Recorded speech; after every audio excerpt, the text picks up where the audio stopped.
Hi guys, this is Spanglish Plays and welcome to episode 22 of this Arsenal Master League. Well, the last episode ended on a little bit of a downer with that draw against Watford, but I'm sure today we can bounce back in these two games against Aston Villa and Crystal Palace. Both winnable games. I think we can actually get 6 points out of them. And also I have had a few comments regarding the problems we've been having lately with other teams sitting back and just sticking everyone in defence against us. So thank you to Ryan Opokudako and Dali Ben. I hope I pronounce your names properly. But yeah, thanks for your comments and I will take them into account. So basically, if we see that teams continue to play like that against us, I think we will have to change up the formation. And I kind of like the idea of having 3 at the back and playing with wing backs. But for now we'll leave it how it is, see how it goes, and we can always make changes during the game. So this is the lineup we're going with against Aston Villa. No changes to the starting 11, but the good news is that Hector Bellerin is back in the team from injury. Alright, so Aston Villa kickoff. Unfortunately it is raining, so the conditions are not the greatest. Pepe chips it through to Bellerin. Great ball into the box. Can Lacazette get to it? We've got it back with Kolasinac, who's going to pass it into Ozil. Looking for someone to give it to. Let's give it into Pepe. Through to Alba. Is that going to be a foul? But Alba is going to take a stupid shot. And for some reason, the referee has given the free kick. No, I don't agree with that. Sorry. If we take the shot, we're taking advantage. So it was a foul. Yes. But yeah, I don't think it was a free kick. Alright, we're going to let Xhaka take this one. He's got a good free kick stats and he has scored a few for us. So let's see what he can do now. Off the crossbar. Can we get it back? Ozil blocked. No foul given. Ozil into Pepe. Takes it inside. Takes it himself. Takes a shot straight at the keeper. Xhaka's got it here. Into Pepe. He's going to take his defender on. Well done, Pepe. Well done. Through to Kolasinac, double tap in the box. Aubameyang! What happened there? Why did he let it go through his legs? And that's going to be half time. And I know the stats are not going to reflect this, but we have played so much better. Well, it kind of reflects a little bit, but it doesn't show what's really been happening in this half.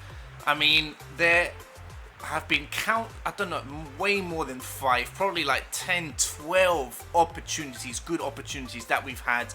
And similar to what's happened in other matches, the final ball has failed us. And I'm not going to show that in the clip because nothing happens, there's no shot or anything. But so many good plays, and then the last pass to an open forward has been crap, or the defender has intercepted it. Or even where the last forward, I don't know, like Aubameyang, Lacazette, even Pepe when he's a bit further forward, gets the ball, is about to take a shot, and the defender just puts his foot in and stops the shot. So of course those are just clips that I'm not really going to show in this video.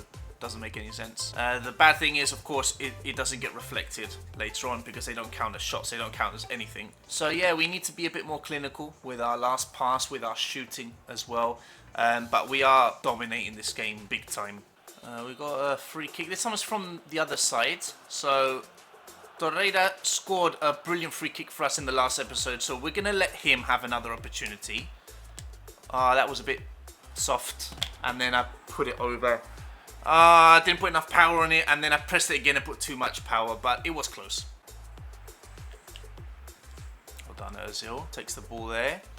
Waiting for someone to make a run. Defenders run away from him for some reason. So we're going to take it. Finish this one. Off the post! Ozil.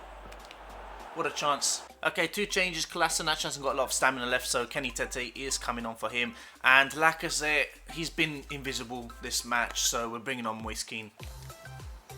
One touch play here. Aubameyang, what? Seriously, this game hates Aubameyang, man. Why did you stop running? I'll finish it from there. Pepe, through to Aubameyang, finishes with your left. Oh, come on. Oh no. How did the player get that? Block it! How did it get through there? Pepe. No, Aubameyang. Pepe's got it here. That was lucky. Tete into the box. Moise Kean. Header. Oh, what a save by the keeper. What a save. Last chance saloon. Come on. Put this into the box. Someone get ahead to it. Ah, Socrates almost got it. And... no. Disappointing. Another draw, guys. But this one's all on us.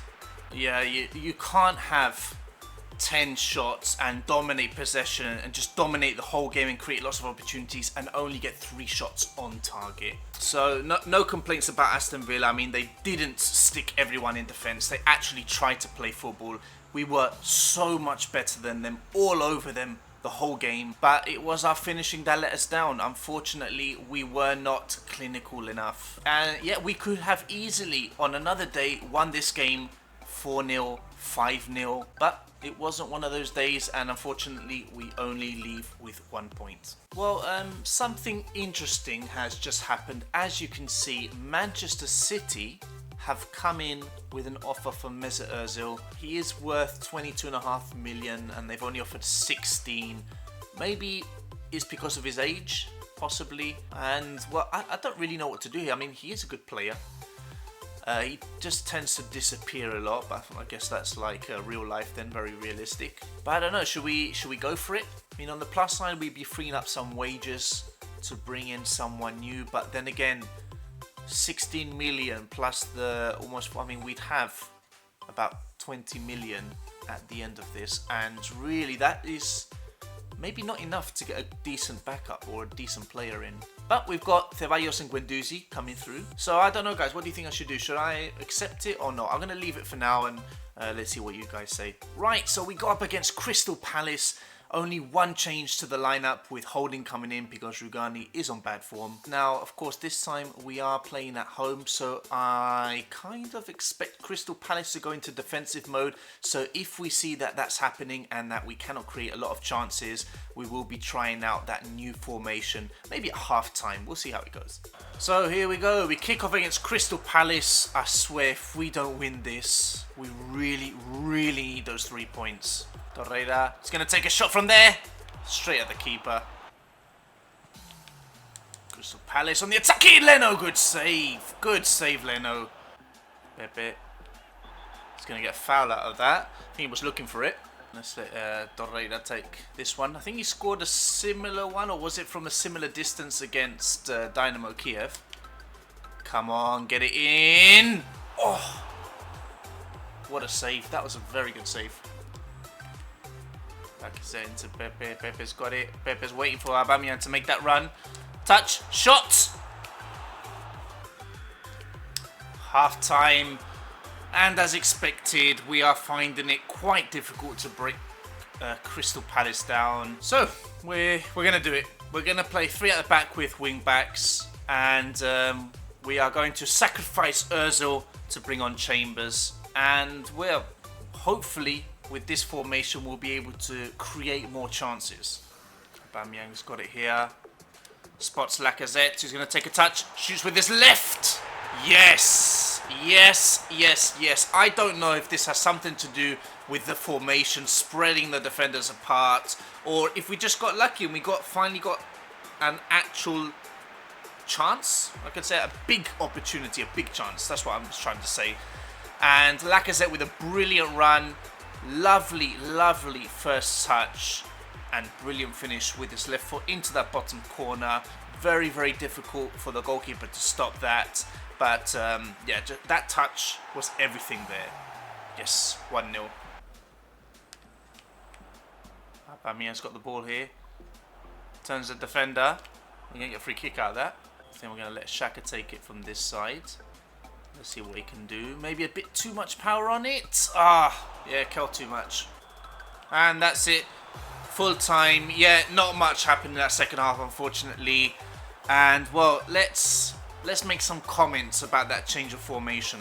Yes, we did create some opportunities, but I'm going to be honest with you guys. I'm not a big fan from what I've seen in that half of that formation. Defensive-wise, I'm a bit on the fence with it, because, I mean, yeah, you do have 3 centre-backs, so supposedly you've got more cover at the back, but in reality, you don't really, because I had Kolasinac and Bellerin as wing-backs with the wing-back strategy. I can't remember the name of it, but they were acting as wing-backs. And they kept getting caught out a lot. So what would happen is they'd get caught out. Townsend and Zaha for Crystal Palace would get in behind them, which meant that our centre-backs would have to cover that space and leave gaps behind them, with only maybe one person, I think it was Socrates, covering the centre. So really defensive-wise, sometimes we were even a bit more open than with the other formation. Now let's talk about going forward. Of course, with that other formation, the one that we usually play with, we've got 2 strikers, Pepe just behind them, and then we've got 3 in the middle. So we've got Xhaka, Ozil, and Torreira. So we've got options in the centre, lots and lots of passing options, and normally we completely control that midfield. And with this formation, we had one less option because we only had 2 in the centre. So I felt that whenever we went forward, there were less people to pass to, and if you're playing against a team that is defensive, those forward players get marked and you don't have other options to pass to. So I'm not saying we're not going to try this formation ever again, but at the moment I think we played worse with it. But you know what, maybe it's something that I've done wrong, maybe it's the way that I've set the team up. You guys saw at halftime how they were positioned, so if you think we can make some changes to that to improve those attacking options, let me know in the comment section below. But you know what, we've won, we created that goal, we took it, and we come out of this with 3 points. Well, we have some more good news, and although we drew that match against Aston Villa, we are only 3 points off Liverpool, so it's a bit of a disappointment because, of course, if we had won that game against Aston Villa, we'd be just so close to Liverpool, and I'm sure we would have overtaken them at some point in this season. But still, 3 points is not that big of a difference, so we can still do it. Well guys, I hope you enjoyed this episode. In the next one, we will be playing our second leg against Dynamo Kiev. We go into that with a 2-0 away advantage, and then we take on Norwich in the Premier League. But if you enjoyed this episode, make sure to leave a like and subscribe if you haven't yet, and I'll see you guys very, very soon.